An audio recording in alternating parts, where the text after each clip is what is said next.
Hi friends, real blogger জ্যোতি চ্যানেলে সবাইকে স্বাগত। আশা করি তোমরা সবাই ভালো আছো, যে যেখানেই আছো ভালো আছো। তো আমি আবারও চলে এলাম তোমাদের সামনে একটা নতুন ব্লগ নিয়ে। তো এখন ঘড়িতে সন্ধ্যে 6টা বাজে, আর ছেলে ঘুম থেকে উঠেই বলছে আমি কমপ্লান আর বিস্কুট খাবো। তো ওকে আমি কমপ্লান করে দিচ্ছি, আর কমপ্লান আর বিস্কুট দিয়ে ওকে আগে খাইয়ে দিই, তারপর ওকে পড়াতে বসবো।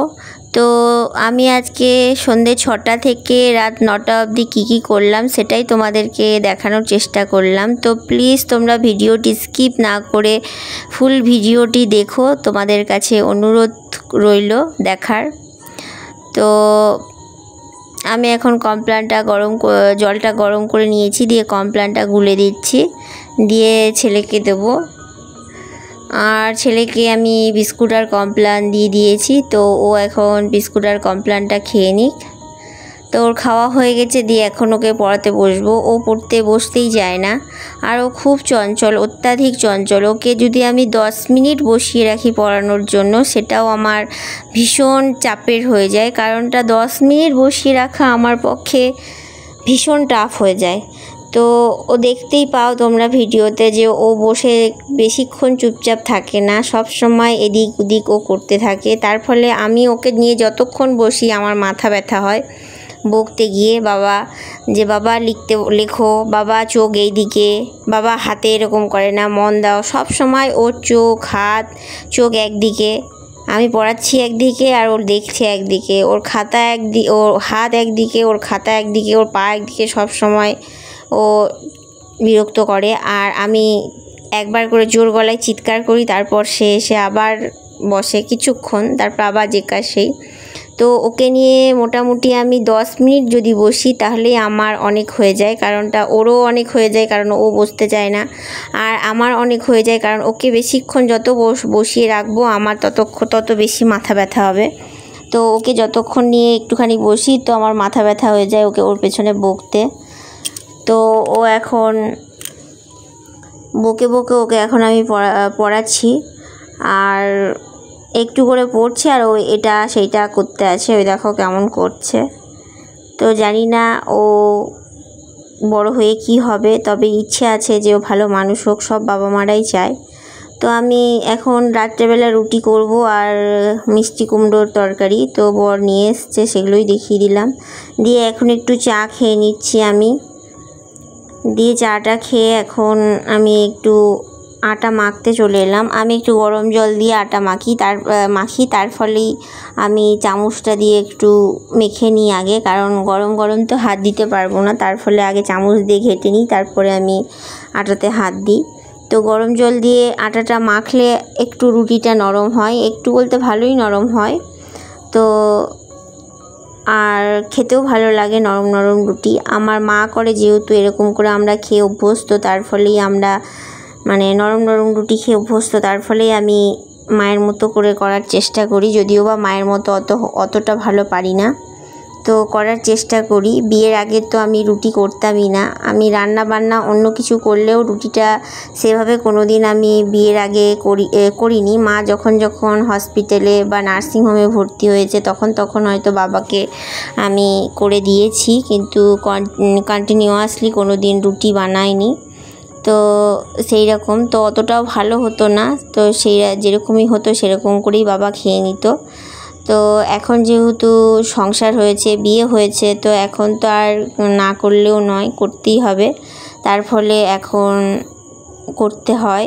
তো মায়ের মতো অতটাও ভালো হয় না। তো আমি রুটির আটাটা মেখে রেখে দিলাম, দিয়ে এখন আমি কুমড়োর তরকারিটা করছি। অন্য দিন কুমড়ো আর আলুটাকে একটু তেলে নেড়ে চেড়ে নিই, তারপর আবার মশলা দিয়ে কষিয়ে নিই। তো আজকে একবারেই আমি কুমড়ো আলু সব কিছু দিয়ে দিয়েছি, তো আলাদা করে আর তেলে নেড়ে নেয়নি। তো সেভাবেই আমি আজকে করছি। তো একটু টেস্ট করে নিলাম নুনটা ঠিক আছে কি না। জানি না তোমরা আমার মতো টেস্ট করো কি না, কিন্তু সবাই বলে নাকি মেয়েদের তরকারি করতে বা হাতে টেস্ট করতে নেই, কিন্তু এক সময় আমি টেস্ট না করলেও বুঝতে পারি না ঠিক আছে কি আছে। তার ফলে একটু করে টেস্ট করতে বাধ্য হই, যদিও মনে পড়ে যে করব না, কিন্তু না, বাধ্য হই টেস্ট করতে। তো আমি মাকে দেখেছি, মা কোনো দিন টেস্ট করে না, কারণ মায়ের অভিজ্ঞতা হয়ে গেছে প্রচুর।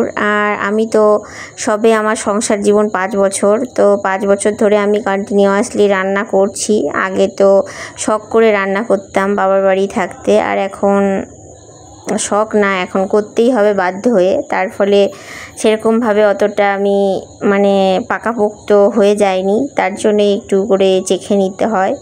তো আমার তরকারিটা রেডি হয়ে গেছে, এখন আমি রুটি করছি। অন্যদিন আমি রুটিগুলোকে সব একসাথে আগে বেলে নিই, তারপর আমি একটা একটা করে রুটি সেঁকি। তো আজকে মনে হলো না, একটা করে রুটি বেলবো আর সেঁকে নেবো, তো সেই জন্যই একটা করে রুটি বেলছি আর সেঁকে নেবো। তো আমার মা এইভাবেই জালতিতে সেঁকে না, এইভাবেই সেঁকে, মানে একটা তাওয়াতে দিয়ে দেয় আর একটা রুটির উপর আর একটা রুটি চেপে চেপে করে। তো আমিও ঠিক তেমনই করার চেষ্টা করি। তো এখন রুটিটা করে নেব। আর আমি আজকে সন্ধ্যে 6টা থেকে আমি রাত 9টা অবধি কী করলাম সব তোমাদের দেখানোর চেষ্টা করলাম, যদিও বা পুঙ্খানুপুঙ্খ সবটা দেখাতে পারিনি, যে মানে কিছু কিছু দেখাচ্ছি। আর আমার মনে হয় যারা ইউটিউবে ভিডিও করে তারা সবাই এইরকম করে, পুরোপুরি দেখানো সম্ভব নয়, কারণ পুরোপুরি দেখালে হয়তো বা অনেকটা ভিডিওটা বড় হয়ে যাবে, আর নয়তো বা কেউ দেখতে চাইবে না এত কিছু। তো যেগুলো দেখানো সেগুলোই আমি দেখিয়েছি। তার ফলে আরও বাকি অনেক কাজকর্ম ছিল যেগুলো আমি দেখাতে পারিনি, তো আমি এইগুলোই দেখিয়েছি।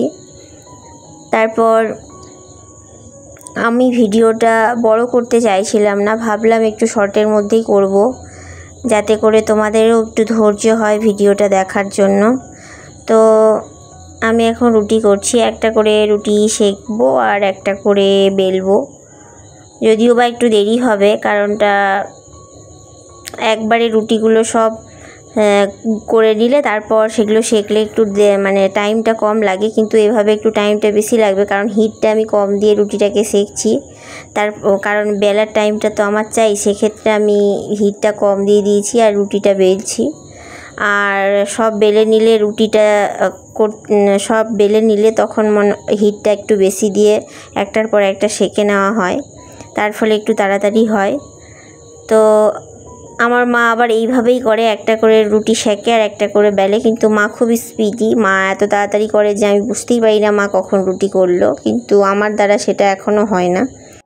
তো জানি না ভিডিওটি তোমাদের কেমন লাগলো, যদি ভালো লেগে থাকে প্লিজ লাইক শেয়ার সাবস্ক্রাইব করে দিও, আর ভালোবেসে আমার পাশে থেকো, যাতে করে আমি ইউটিউবে একটুখানি জায়গা করে নিতে পারি।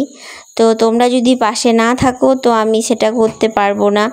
তো তোমরা প্লিজ আমার পাশে থেকো, ভালোবেসে আমার পাশে থেকো, যাতে করে আমি এই ইউটিউব জার্নিটা একটু হলেও মানে এগিয়ে যেতে পারি। তো তোমাদের ভিডিওটা কেমন লাগলো জানি না, ভালো কি মন্দ যেটাই লাগুক না কেন তোমরা কমেন্টে জানিও।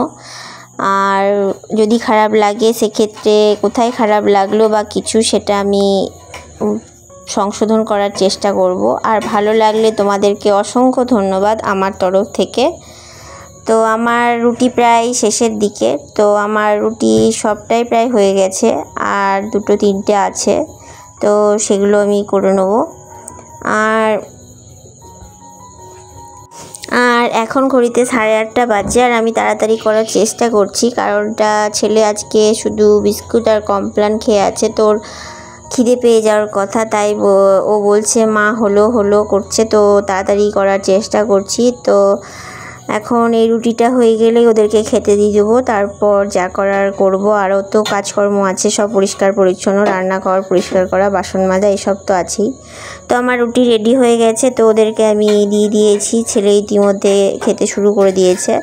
দিয়ে আমি যেহেতু আমরা মেঝেতে বসে খাই, তো আমরা মেঝেতে বসে খাই, ফলে ঘরটা বাচ্চা থাকলে যা হয়, খেতে বসলেই পুরো ঘর ছড়ানো ছিটানো হয়। তো সেক্ষেত্রে আমাকে এঁঠোটা মুছতে গিয়ে ভাবি আর এইটুকু কেন বাকি থাকে, পুরোটাই মুছে নিই। তো সেই রকমই আমার অবস্থা, তো এঁঠোটা মুছতে গিয়ে আমি পুরো ঘরটাকেই মুছে ফেলেছি, তো মোছা আমার হয়ে গেছে। তো আজকের জন্য এইটুকুই।